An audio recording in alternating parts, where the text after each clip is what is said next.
The same hair, just different lengths, because this wig was actually made for my friend Kiana, who played Keisha in my Scream Queens short film. She played my assistant. So this is for her wig. So what you're going to need is some good old threads, some combs. I like these spandex caps, a frontal, and your hair with a styrofoam cap. So this is going to be a little fast because this video is very long. So I'm using only 3 bundles in a frontal. So I'm using a 20, a 22, and a 24. And I believe my frontal is a 20-inch frontal. So we're going to bleach the knot. So I like to use VW bleach. And we're going to mix this bleach just so that the consistency is thick enough that it does not bleed through your hair, so you won't end up with a whole bunch of blonde edges. So you pretty much mix it until it's like cottage cheese. It looks like that, like pasty, so that it will just sit on top of the knots, but it will not penetrate and turn your hair blonde. So thankfully, and I'll do this in a separate video, this frontal was already, because she ordered this hair on her own. I just told her what the link was. They don't know that we know each other. We don't even live in the same city. This is the hair that she received, and they actually are starting to, I believe, ship their frontals out already plucked, because this one was pre-plucked before, so I didn't have to do it. But I'll do a separate video on that as well as the installation. This video will only be for how to pretty much make and construct a wig, not how to put it on and style it, because it's kind of lengthy and it's very detailed. So yeah, here I'm just going to keep taking the bleach, and I'm not really pressing it in. I'm really just more so sitting it on top, but I'm putting enough to where I know it's laying on top of the knots, and it will have contact with them and it will bleach.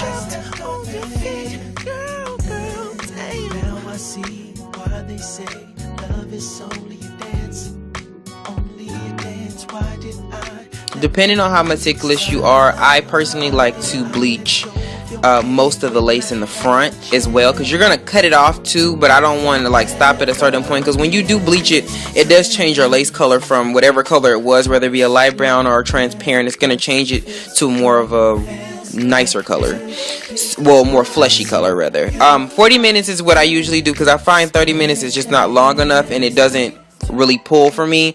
So I'm gonna, here I like to put conditioner on it after I rinse it, then wash it, then put more conditioner. I find when I put just shampoo on it right afterwards, it's a little hard, but this actually kind of counteracts the bleach and makes it a little bit more flexible and durable.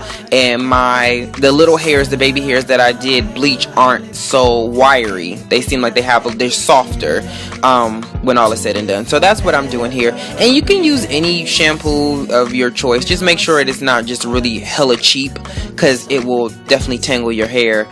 So I just use my Giovanni's 50/50 shampoo, and I use my Organics coconut milk, I think, conditioner.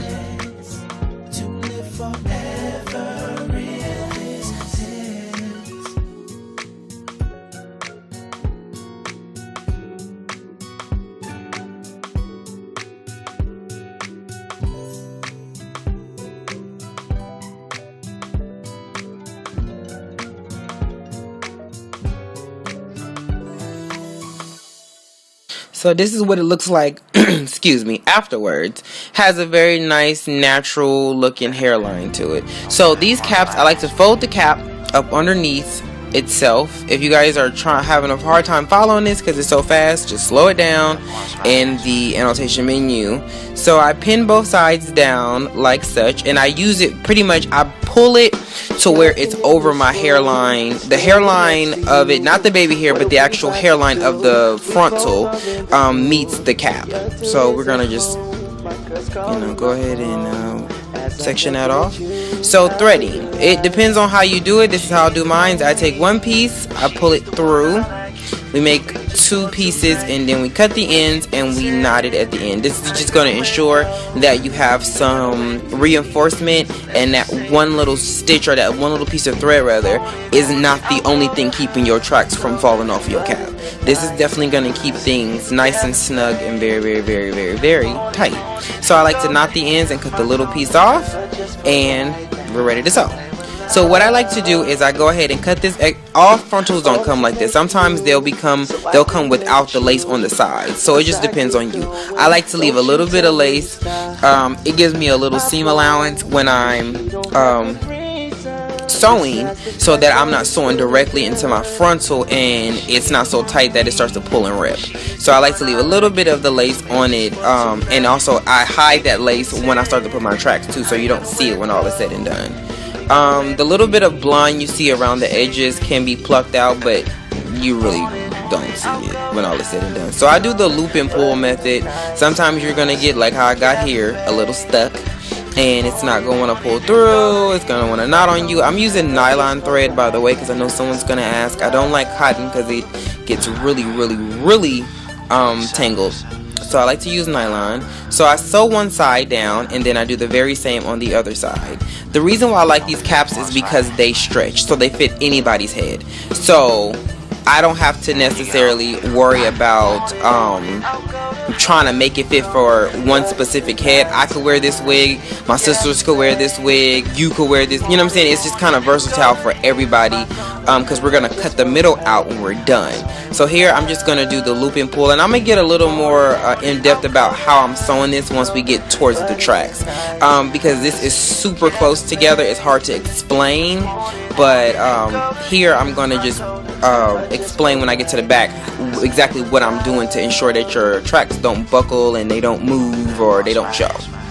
Okay, so once we got the two sides down, we're gonna do the top, and you pull it, and it's the hardest thing to explain. But when you are sewing, you're gonna sew in a circle. So pretty much you're gonna do the loop and pull, but always make sure that the thread is behind the needle. When you do that, and you'll see what I mean once we get to the tracks, it's going to create this like fenced in type of pattern, which is going to cause your tracks to lay flat in there. No matter if your head is small, big, whatever, it's not going to buckle and start to create gaps in the back of your head. It's going to actually look very natural and seamless and very flat.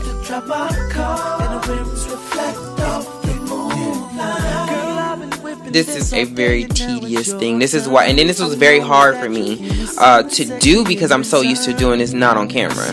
So if I'm all over the place, you know why. I did this. I had just got out the hospital after an asthma attack. I was very tired, and I was just trying to hurry up and get things out because I was slipping on just my videos. I was exhausted, so excuse that. But I didn't say it was gonna be perfect. I just said I was gonna do. Okay, so this is the top part that I'm doing, and for whatever reason, this is the same method I used in my last video with curly hair. A lot of people, you guys, y'all requested straight hair, but this is about as close as y'all gonna get. It's the same difference. When I do the styling video for some straight hair, I'll just do one that I've already did that's straight. Then I'll show you how I lay everything down after I do it, but this is the same method I use for every single one of my wigs. And when you do sew your frontals, you want to make sure that, like, as you see I'm doing, I'm sewing very close together. So these are her bundles. I believe this is her 24-inch. Normally I would double the backs because if I have 4 bundles, but since I only have 3 and we have to stretch this out to make sure it fits evenly, we're gonna just single all of them. So as you see, I'm gonna go through, and as you can see, it's gonna start to make this fence type pattern, which I'm sure I'm going to show here, and this ensures that none of my tracks are going to move. This is the most important thing. If you don't do anything else right, you have to do this part right. And you just want to make sure. That's why I like to fold the cap, because when you do fold it, it makes it extra durable for that back track, so therefore nothing is going to move. So you see, all in the back is just this one pattern, and it's very easy to do. You put the thread through. I like, when in the beginning, rather, let's go to that. In the beginning, I like to actually take the thread and put it through the weft.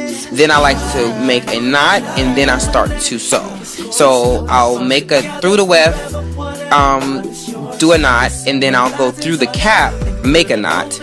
Then I start to sew. So as you can see, I'm going through, and I put it through my frontal, the back of my frontal where that lace was too, and I just made a knot. Now I'm going to go through the cap, okay, and then we're going to loop it. And then we're looping right behind, and right behind. So that's what you do when you loop around. Make sure that that thread is behind, so that way you can make sure that it's looped and it's pulled like it's supposed to be. Now when I do when I start again, like as you guys can see, I ran out of thread, sorry.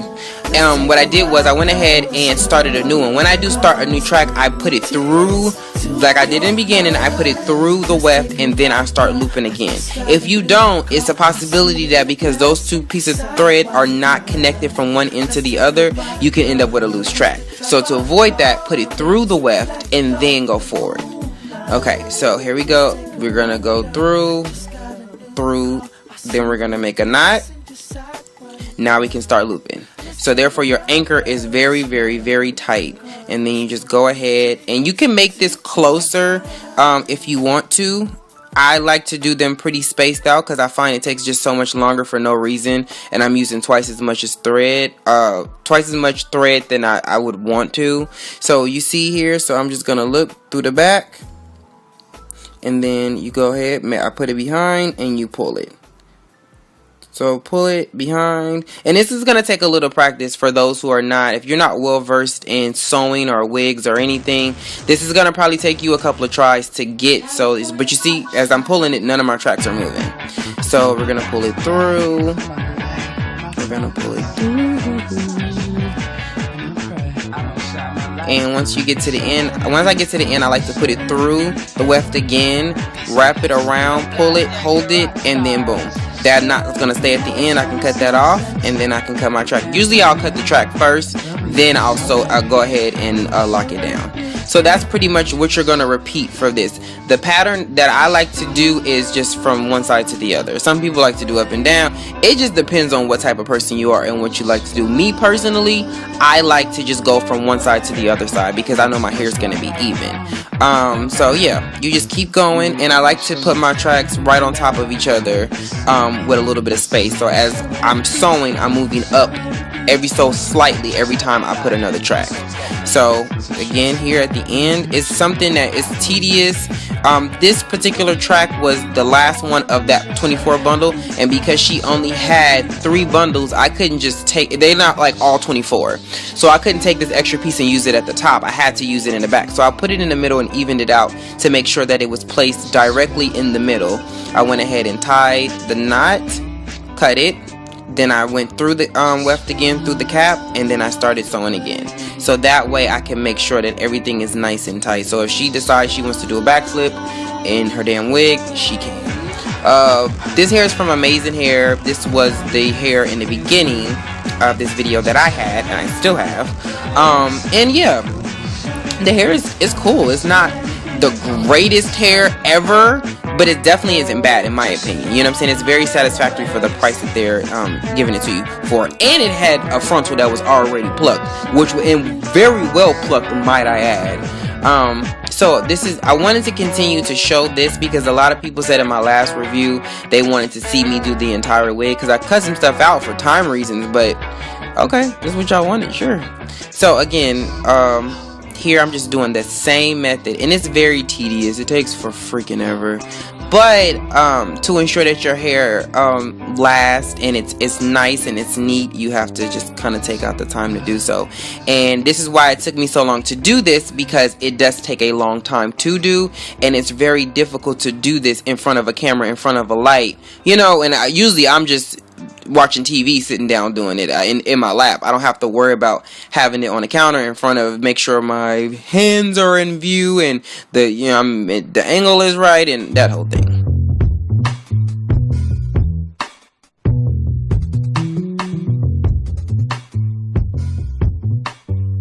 So I guess you guys can see at the top it's like extra material on the cap. And that's because that's what you want. You don't want it to be super loose, but you see it's a little space, so it does get some stretch. So when I do sew these tracks on, whomever will put this wig on can still fit it. And in the beginning of this, I did cheat. You'll see at the end when I'm done, I did cheat a significant amount of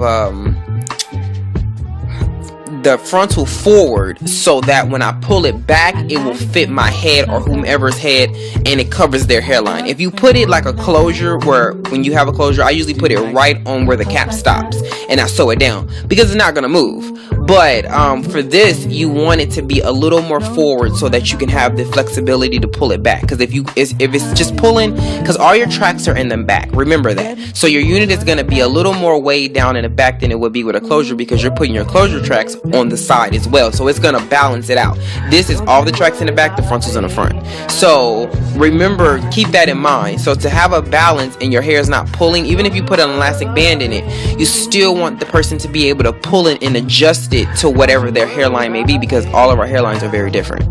Okay, so now we're here in the back, and at this particular point it's gonna stop curving so much. You're gonna start to kind of go from side to side. So as you see, my tracks are making a guideline around my frontal. So as you continue to wrap them, you're gonna just keep wrapping and leave like just a little bit of space between each track. You don't want them to be super spaced out, but you definitely don't want them to be too close, especially towards the top, because it's going to start to look bulky. And this is one of the keys of getting your installs to be super duper duper flat.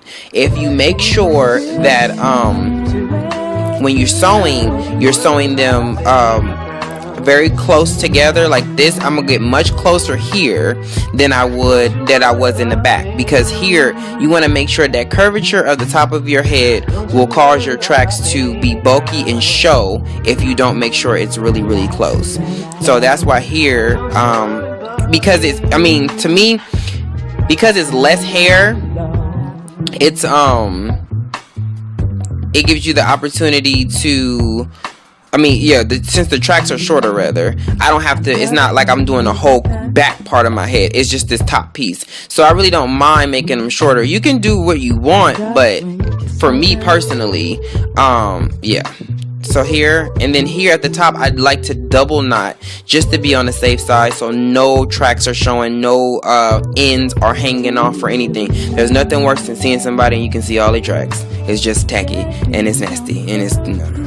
So here, I'm just gonna go ahead and do the same thing. We're gonna pin this down and we're gonna do the same braiding method that we were doing before. This one I pulled up a little higher because I'm creating a little bit of space in between the two.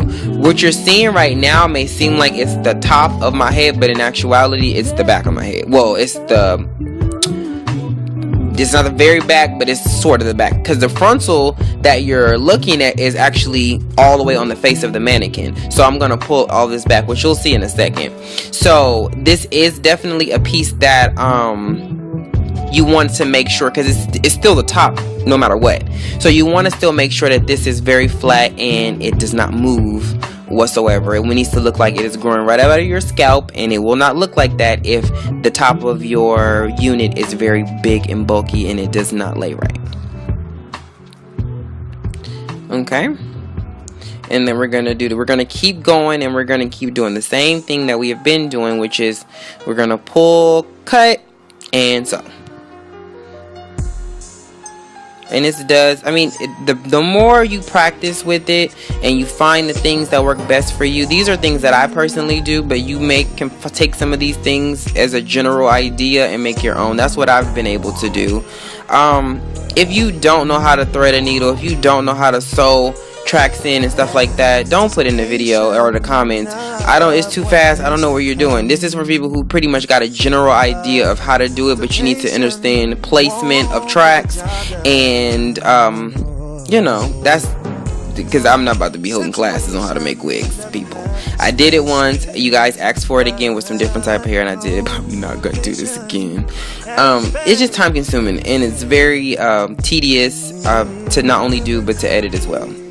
So this is what we're going to do. We're going to go ahead and knot the ends of it. And here I like to go through a few times. Just if I don't feel like the ends are laying down like I want to, I'll keep threading and going over it until it's as tight as I can get it to lay down. And then as you can see here, and then here we're closing it up. So I'm leaving a nice yeah, I don't know what it was, like a purple hair. I don't know. It looks like a filler to me. But yeah, so we're gonna go through this again, and we're just closing it up at the top. And as you can see, I'm spreading the hair at the top a little bit more than I was in the back, because all of that hair in the frontal is gonna cover anything that you may possibly see. So because she got 3 bundles, we wanted it to look as nice and as flat as possible. So we have to leave a little bit more space. If this was 4 bundles, I most likely would have doubled the backs and singled the tops like I usually do. And I did that in my other video, which will be listed below as well if you want to watch that one for some extra tips. I'm gonna knock this on up, cut it, and boom. So I think this might be, yeah, the second to last track, because I want to leave, yeah, it's the second to last, because I want to leave a little space, like I said, in between the 2 of these. So here we go. We're almost done, folks.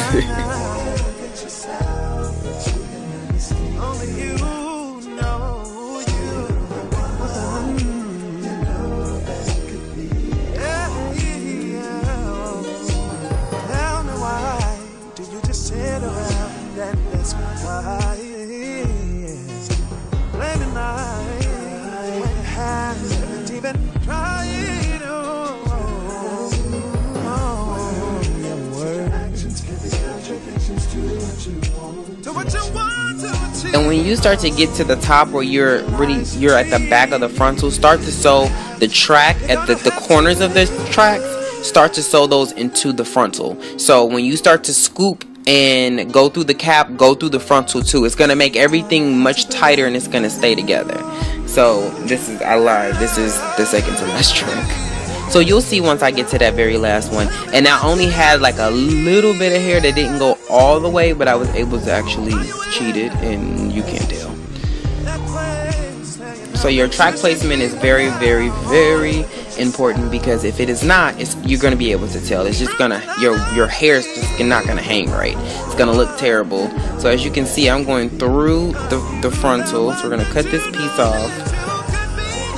And I'm gonna go through the frontal, wrap it, and then knot it, and then I'm gonna go ahead and cut it. And then this is the last track. So you see, I kind of ran out of hair just in this little section, but what you can do if you run out of hair, and this is only for a small section, if it's a big section, I would take one from the back or something, because it's gonna look crazy. But what you do is you go ahead and knot that the last track, and just go ahead and scoop it through the cap and through the frontal, and nobody would ever be able to tell. It's gonna be a tad bit of a gap, but if you don't plan on throwing your hair all the way around town, you should be fine.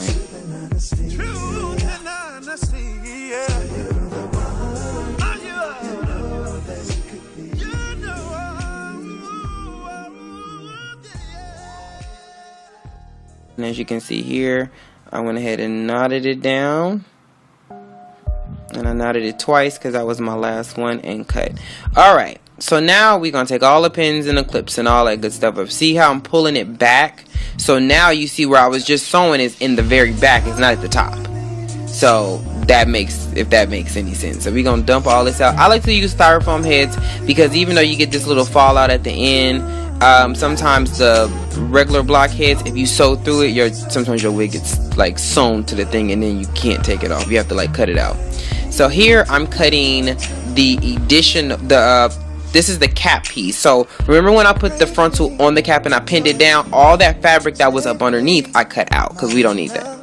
So then you're going to take it and you're going to put it back on there. So you see, now you can see everything. So this looks like a fresh head. This is all my bleach knots. Everything looks great.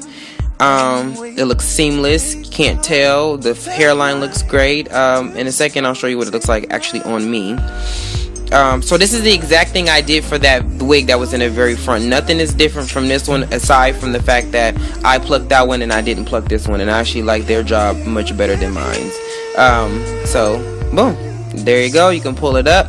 No tracks are showing at all on this unit. Can't tell. I could do a front flip on it and you're good.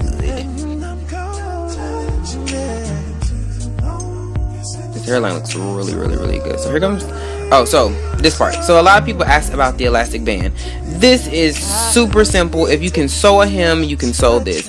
you find the ear tabs, which are the ends of your wig. Find those, and right behind those, find a strap. These straps you can get, they're elastic straps. You can get them at Sally's. You can get them at Michael's, Joann's, and you just sew them in and sew it in where it's a little tight, not too tight, because I've done mine too tight at times and it hurts. Here you go. Here's what the hairline looks on this one. Here's from a little of a distance, and yeah, they came out really great. She's in love, and this is what it looks like on me before I cut it. And I'll show you the cutting process in the actual styling video, but this was a little lengthy, so enjoy.